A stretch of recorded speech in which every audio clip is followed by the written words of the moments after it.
Welcome, everyone, to Rise, Rinse, Repeat, a podcast about life, love, and family. My name's Trent, and this is my wife, Elesa. Hi. There we go. We're still working on the intro. I think that was pretty good. Yeah. This is the podcast where we... Did you say what... Mm-hmm. Okay, wow, you did it so quickly. I didn't even think you did it. I did it very fast. Well, that's good. Our daughter messed with this, so give me just a minute. Yes. We'll work on our sound panel. We'll get it all adjusted. And we'll get in. This is... I don't know what episode this is in total. Maybe 10. Maybe 15. It's somewhere in there. It's nothing too crazy. The last one we did, we were talking about singleness and marriage. And then in this one, we were just going to dive back into that and kind of made it a part 1 and part 2. Yeah. Yeah, we did. Oh, I am a little hot. You are good, though. So, we will get into that. What were you thinking? Because you were the one who was kind of like, I think we should do a part 2 on it. Well, I just think that we did a lot of the... We did a lot of the biblical stuff, which was great. I mean, obviously, because that's what marriage is based in, that biblical sense. But I just didn't. I was thinking, oh, maybe we could have more of a personal reflect as well, so it didn't seem. I don't want to use the word sterile, but I can't think of another word. So it didn't seem so separated from us. I wanted it to seem more relational, more personal. Okay. Personable. Yeah. Mm-hmm. Okay. You want to go first? Do you want me to go first? Oh, I don't care. It doesn't matter. What do you want me to do? I guess if you go first, I can get where you're trying to go with this in. Okay. So that'd be helpful, yes. Okay. Well, for the most part, clearly everybody starts out single, and I think that there's a stigma with singleness, maybe not so much from the cultural sense, but from, and this is just my personal opinion, but from a biblical sense, I feel like there's a lot of pressure when you're single to have to end up with somebody. And honestly, not everybody is supposed to. And again, we talked about that and the biblical reasons why. So if you didn't listen to the part 1, please go back, because I explained it so much more in detail that way than I am going to do right now. And so I think there's no need for the pressure. And I'm speaking from a female perspective. We know that men are the provider, are someone that gives us security and safety and does that in the sense. They're not going to be perfect. They're going to fail, they're going to mess up, make mistakes, as we will as well as wives. But I think where this really comes from, for me, I was also raised to be very independent, not to disrespect men, not to sit here and say, oh, I never need a man, I'm so awesome, no, I had a lot of my mother too, but aunts in my life that were very strong and independent women. Some didn't get married till way later on in life, some never, and I don't think that that's a bad thing. Again, not speaking ill, not saying it's not because they needed a man, it wasn't God's plan for their life. But I think it's a good thing for women, for wives, to have those independent, strong qualities, to know, because you still need them, I think, in marriage. Where it becomes hard is when it becomes the negative side of those things, where you're not maybe letting your husband do all of the things that you should be doing, that God designed him to do. I'm really trying to gather my thoughts here, sorry. I just think personally, and again, this is all my opinion. I'm not basing this in fact. I'm not saying everybody's marriage should be this way. I'm not saying anything like that. I'm just saying from my personal experience, this is what has seemed to help me in our marriage, in my marriage with you, is to know that my dad raised me to be a strong, independent woman when need be, but to understand that men and that husband play a specific role, and God designed them to play that specific role. But where my weaknesses are, your strengths are. But where your weaknesses are, my strengths are also there. That we're a team. One's not better than the other. One's not stronger than the other. Okay, maybe physically you are like stronger in different ways than I am, because again, it's how God designed it. So we could really get super nitpicky, but I don't want to do that because I feel like we did that more in the part one. So, yeah, we do. Men and women have these different roles and are brought up differently. And I really want Adeline to be strong and independent. Thank you. you're welcome. Coming at it from a dad's perspective is different, I think, than growing up and looking for a wife or wanting to be married. I guess that was always my goal. It's something I always wanted to do. Sorry. No, you're okay. It's hard, I know. But I do want Adeline to be strong. I want her to rely on God first and not a man. I think that's a big one. Is you don't find your self-worth because I'm married to you, because I find you attractive. You find your self-worth in God because God created you first. And I think that's a big thing. When I say I want Adeline to be strong and independent, I don't want her to, she's not going out there and looking for the world's validation. She has God's, and and that's sufficient for her until God calls her to something different. No, I know. I agree with you. And I think that's exactly what my dad did with me. Like, he raised us to be like, okay, you don't need a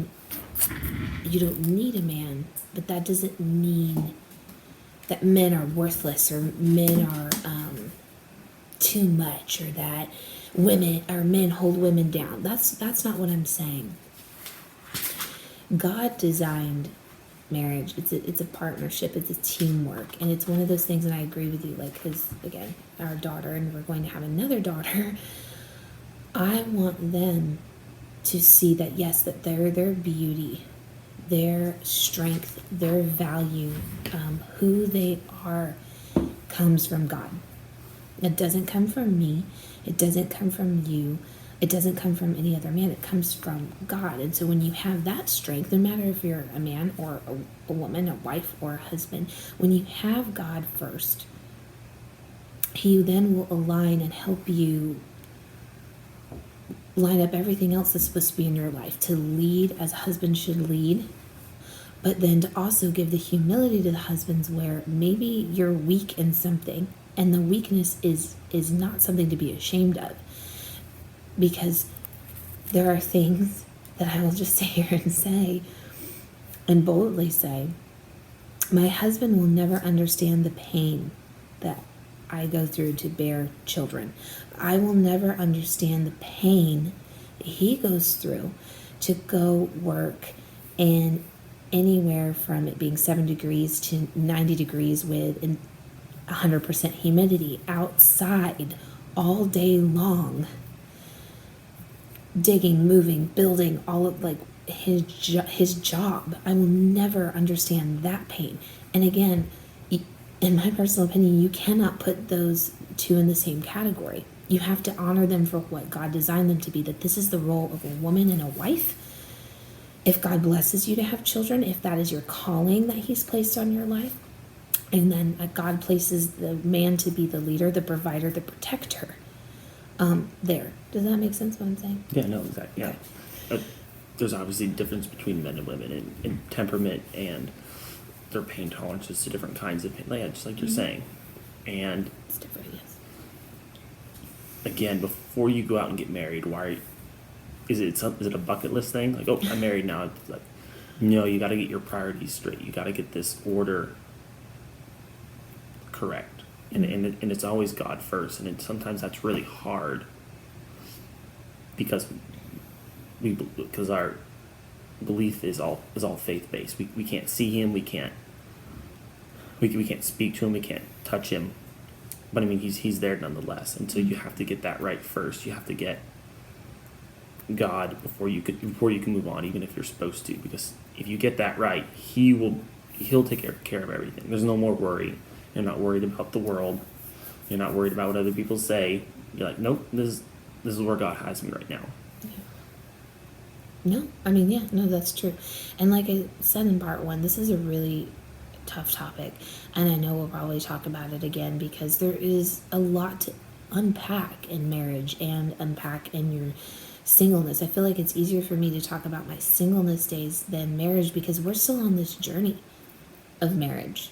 And we haven't even been married that long. I'm not sitting here. This isn't advice. This isn't coaching. This isn't, do Follow what I do. these 5 steps and you'll have a happy marriage. No, I'm just, this is us just placed on our heart to sit here and be completely honest of just this is a topic that we're like, let's talk about it, because if anything, this is something that we just really enjoy to talk about with each other, regardless if audio or video is being recorded. We just enjoy those topics. Yeah, because, okay, I'm going to speak on something you said. I wanted to be married for a while, and then I wanted to do my thing, and it was my thing. God allowed me. God gives us choices. He gives us free will, and I made the choices to live as an independent woman and pursue my dreams, pursue what I wanted to do, and then I realized that's kind of lonely. And that's not kind of how God made me personally. And I'm like, no, I would want a companion to go through this. Well, you date. And, I was raised, you don't date just to date. You date with a purpose, even if it doesn't end in that purpose. And, so, I mean, it didn't, I was sad at the time, but obviously not anymore once I met Trent. But in that moment, I was like, okay, and I talked about it a little bit in part 1 too. Like, what's wrong with me? All the things that women think about. What's wrong with me? And the enemy can sneak in all those insecurities. Oh, well, you don't look like so-and-so, and maybe you should have bigger boobs, or your boobs need to be smaller. Or it can come down to our very physical appearance. It can come down and eat away at our very belief. And then right there, that reflected so poorly on my relationship with God. It wasn't as strong because I could be so deceived by those things. And so as my personal relationship with God grew, God was bringing me closer and closer to Him and marrying Him and what that looked like. But in my singleness, I had the things that I learned living on my own as a woman, paying my own rent, the responsibilities of those things, it just opened my eyes. There's some women that are like, yes, I could do this the rest of my life. Or, I want a companion, but I still want to work. I don't want to have kids. And that's fine. I believe God calls not only men, but women to do incredible things. And it's not always to be a homemaker or stay-at-home mom or stay-at-home wife. You work remotely maybe, and God has specific things for everybody, and I do believe that. And so, but mine was this: to be a stay-at-home mom, to be a wife with a family. And it just took me a little bit to see that. God let me, like I said, go through those choices and understand that I didn't want to just be married. I also wanted to have a family with the man that I married and I love. But He lets you go through that. Yeah, and He'll let us make our own choices. That's why we have free will. He doesn't want servants who just are mindless. There's no choice. We have that choice. God's given us to that. And that's incredibly powerful. Yeah. Yeah, I wasn't as lucky. You always wanted to get married. Yeah, but... Yeah. Okay. Yeah. I'm trying to think of why. I mean, marriage is awesome. I'm very glad I married. Sounds forced. No, I'm just kidding. I don't know, just different upbringing. I didn't go to school or college. I went to trade school, and I know but that was more for being able to provide for a wife and kids. It wasn't because I wanted to go change the world. Yeah, but sometimes, like, and this might be dipping into another topic that we'll talk about, but sometimes doing those things, I mean, that's how you change your world. Is it starts at home. It doesn't mean I had this pastor that I really liked, and out in California. And anyway, he had a guest speaker come, and they were talking about, so many people like to go off because there's a lot of problems in the world, and so they like to go off to other countries and help and do that. And if that's what God's called you to do that, that's great, that's awesome. Those people need you. They need Jesus. They need to learn about him. But sometimes sometimes you're not called to go off far away. You're called to do it in your very own backyard, your very own neighborhood, your own family. And that's just as important. It's just as important. Yeah, that's interesting. You're right. It was hard to think of that as a kid or a young adult, not romanticizing like going out and doing something big, but God can use you right where you're at. Yeah. I understand. I always wanted to do all the big stuff. Well, God gave me a chance to try all that, and I'm just like, and he showed me, because I tried to tell you, but you didn't want to listen, so I let you make these decisions, and you're ending up, I come back to exactly what he had planned. Yeah, but you had to go through all that first before you were ready, just like you had to go through everything too. Yeah. But marriage is, in your singleness, it's a gift. Some people are born ready to be married, and their equal partner that God has for them is also that way, and you get to meet in high school and you get to be married and everything's great. Like, that was my parents. They're high school sweethearts. It's adorable, and I thought I would have that. Well, I wasn't. My mom always wanted to be a stay-at-home mom and a wife. She wanted to be that. And then as we got older, obviously her career changed because my sister and I, more independent. We didn't need our parents as much, we still had rules and boundaries and blah, blah, but you parent, but you start to parent in a different way. You have to start letting your kids make mistakes and blah, blah, blah. That'll be a different video or a different topic. We can talk about parenting, what we do. Doesn't mean it's the only way or the right way, but this is what we do. Or what our parents did. And anyway, so you have all of these things, and you just have to remember, though, in that singleness, that some people are lucky and they get to go from being married or from being single, meeting their spouse in high school, to being married. And that's great, and that's a different maturity, and I can't speak on that because I don't have that story, but I've seen it in my family, not only with my parents, but I have cousins, and it's beautiful. A part of me wishes I had that, but at the same time, a part of me wishes, no, I'm glad that I have this story that I have. I'm glad that I have the waiting that I had, even though in those waiting moments, it really sucked and it felt lonely in that moment.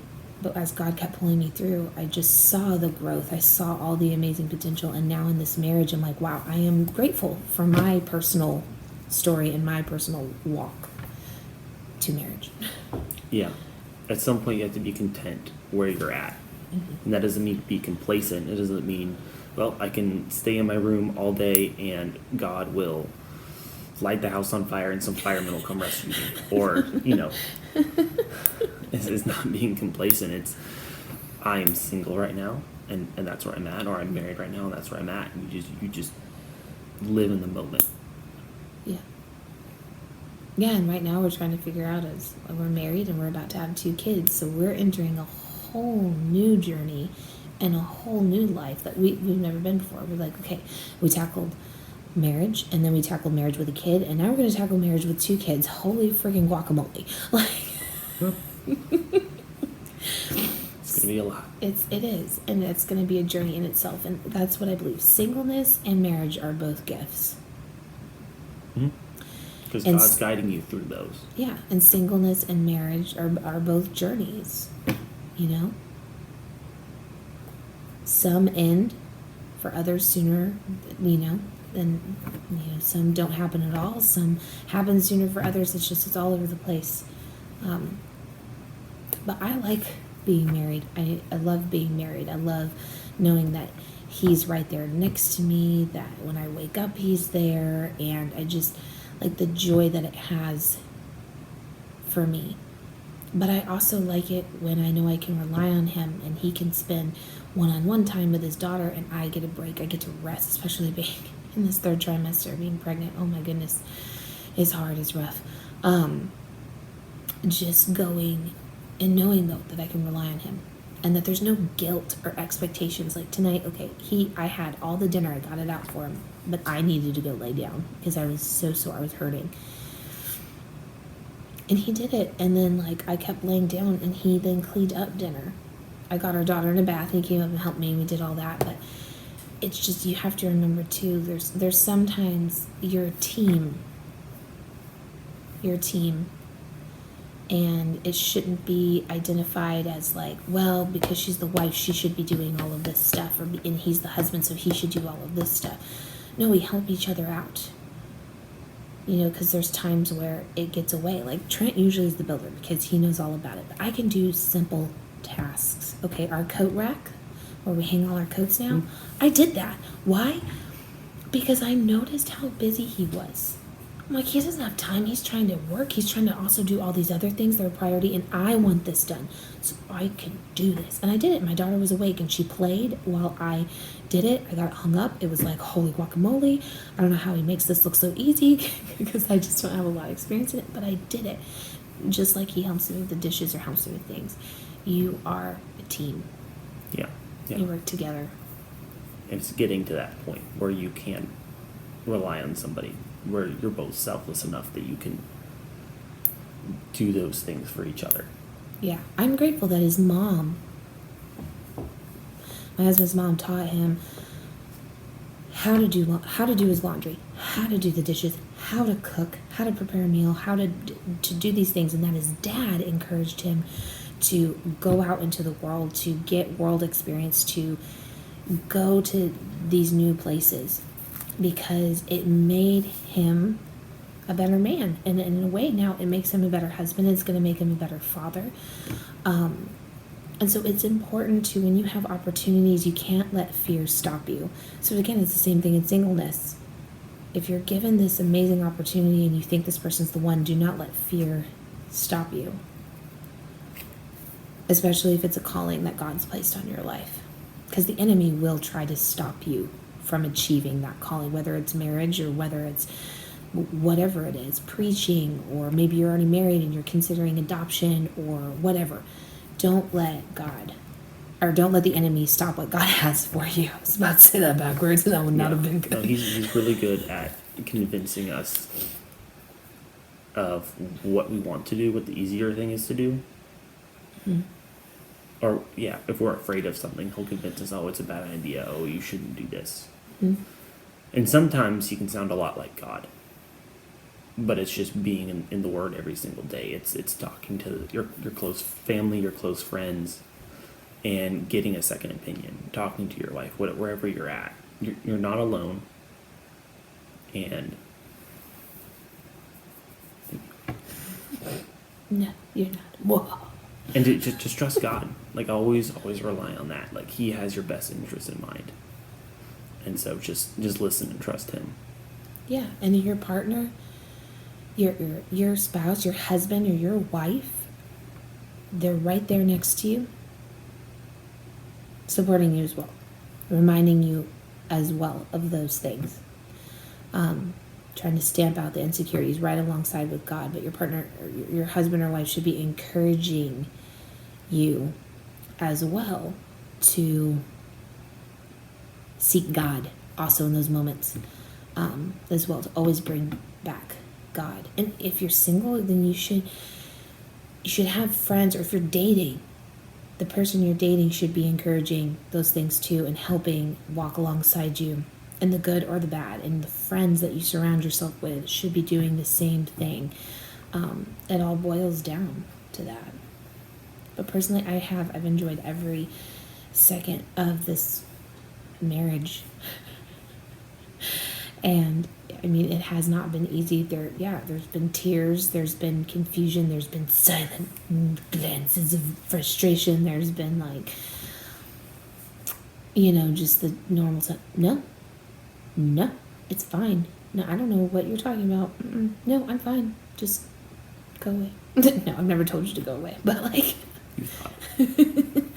but you know what I mean? Like, you got to get through it. You got to talk about it. You got to work it out. Yeah.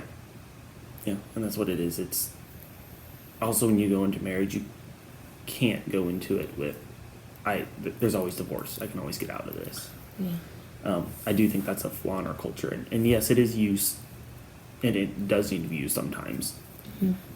but not the way our culture uses it. Oh, things get hard. Oh, I don't love you anymore. That's, if you go into marriage with that kind of attitude, like, oh, well, I don't want to be alone right now, and I can't find anyone better, so I'm going to marry you until someone better pops up. And then I'll either have an affair or we'll move on, you know. Yeah.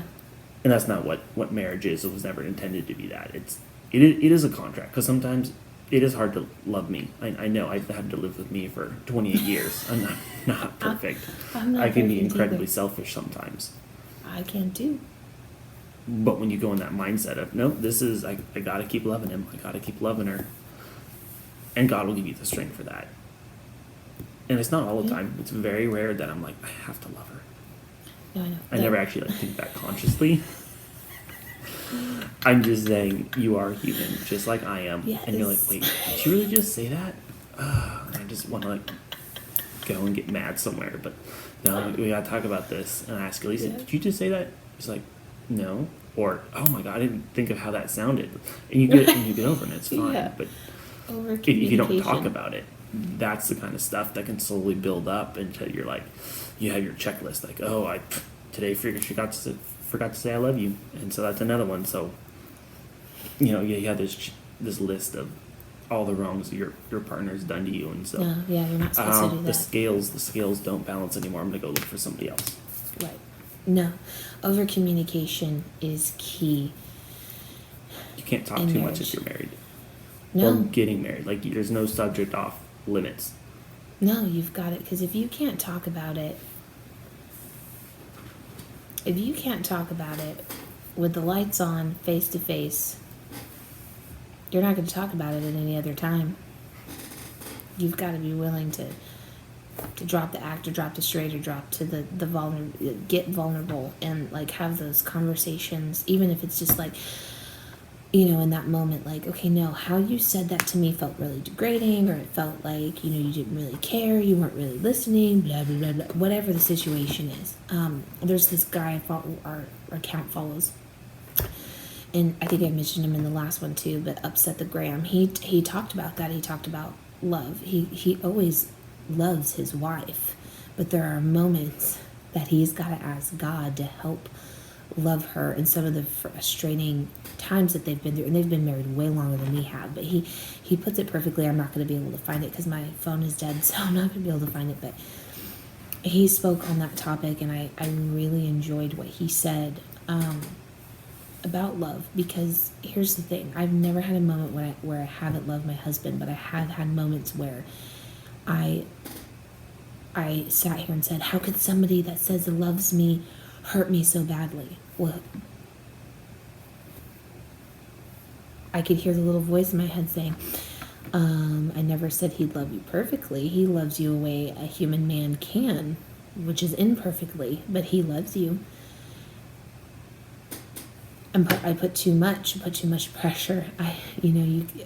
Like on him, not on him, but like just in that sentence, in that structure. The only man that is ever going to love me perfectly and love my husband perfectly is Jesus. He died. He, rose again, and he's the only one that's going to sit here and truly love me perfectly. I can't put that on my husband because he cannot bear that weight. He cannot bear that promise. He didn't stand up in front of everybody when we were getting married and say, I promise to always love you perfectly. Because right then and there, he would have been lying straight to my face right there in the vows if he said that. And I would be too.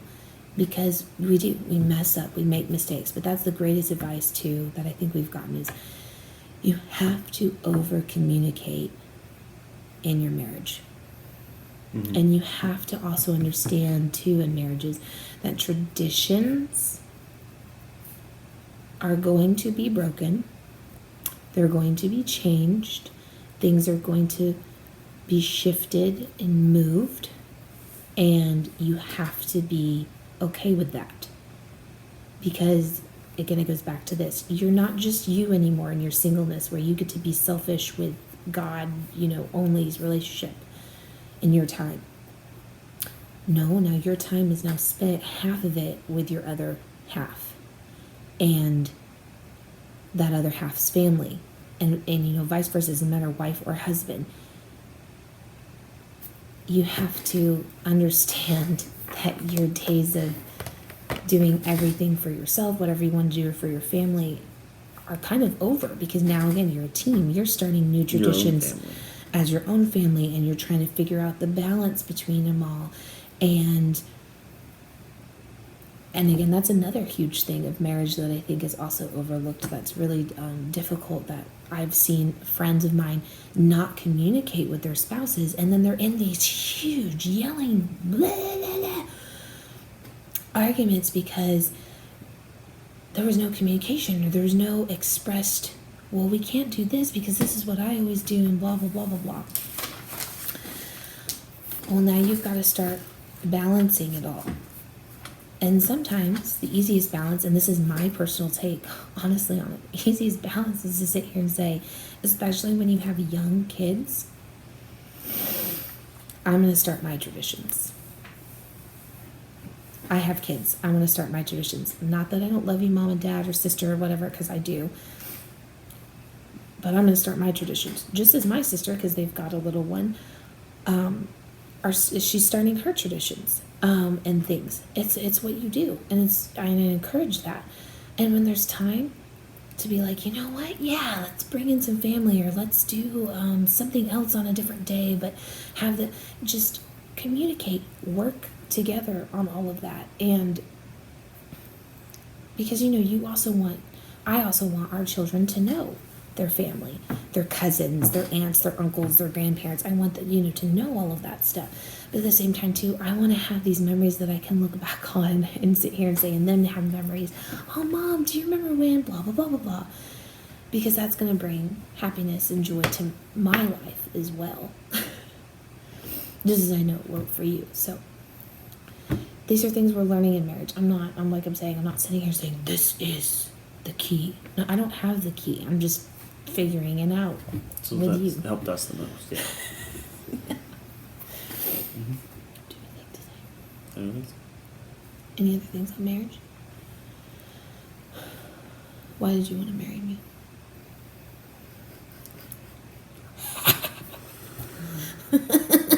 Because I liked your personality.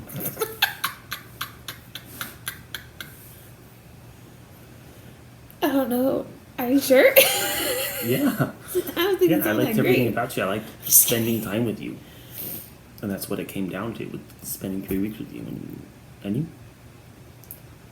Yeah. For those of you that don't know our story, it's in season 1. You can go back and listen to our story, how we met. We talk all about it. It's great. I know I'm talking about myself, and that's ridiculous, but it's great. Yeah. I mean, compromise is when you both win. It's figuring something out together, what works for both of you, and that's a bonus. Yeah. That marriage. Okay. I don't know where we're going with that. You just, What? I don't know. Why did you marry me? Why did you say yes, I guess? Why did I say yes? Okay. I'll answer the first one first. Why did I marry you? I married you because the first time I saw you, I completely felt, it's a really hard feeling to describe. I felt peace. I felt peace, and I felt like all my walls could come like just tumbling down so easily. I didn't have to hide anything. I didn't have to worry, because when I started growing my relationship again with God, I was praying again the prayer that I wanted for a future husband, and just looking at you, I was like, to quote that song, unexplainable peace. It truly was this overwhelming peace that I had never felt before. And so I knew I definitely wanted to get to know you. I didn't want to obviously jump the gun, but in my mind, I was like, I could marry this man from the moment I saw you. As cheesy as that sounds, love at first sight would. That's kind of what it was for me. What's your second question? No, that was it. No, you asked me another one. Well, I asked why you said yes, but that's why you said yes. Well, I mean, yeah, that was part of the reason why I said yes, but also to add on to that, you had the confidence you had to have to ask my dad to marry me when it was the first time you were meeting my dad. I don't know if this is inappropriate or not, but that takes some balls right there. Like that, seriously. Takes a lot of guts. There we go. It's a little bit better, but seriously, that's a lot of confidence. Again, if you haven't heard our story, go back and listen to it because it goes into great detail and you wouldn't be sitting here going, oh, what, I didn't know that. What are they talking about? Go back and listen. But yeah, that's why, because you were so bold. So yeah, then you weren't afraid. You truly meant it. Obviously. Yes. Okay. Cool. Well, hopefully that wraps up our marriage, or singleness and marriage. I don't know how I worded it before, part 2. Yeah, I tried listening to the first one to like take notes and figure out what we talked about, and I didn't. I couldn't do it. I tried. It's so hard to listen to yourself. It's so difficult. So if we just said all the exact same things twice, No, we didn't. I don't think apologize. so. Not fully. Maybe some stuff, but no, not everything. It was a little bit more personal, like I wanted it to be. More like, again, stressing, like I was stressing. This is my opinion, my experience. Yeah, but even if someone says like, "Oh, this is what you have to do," it's still their opinion. Yeah, that's true.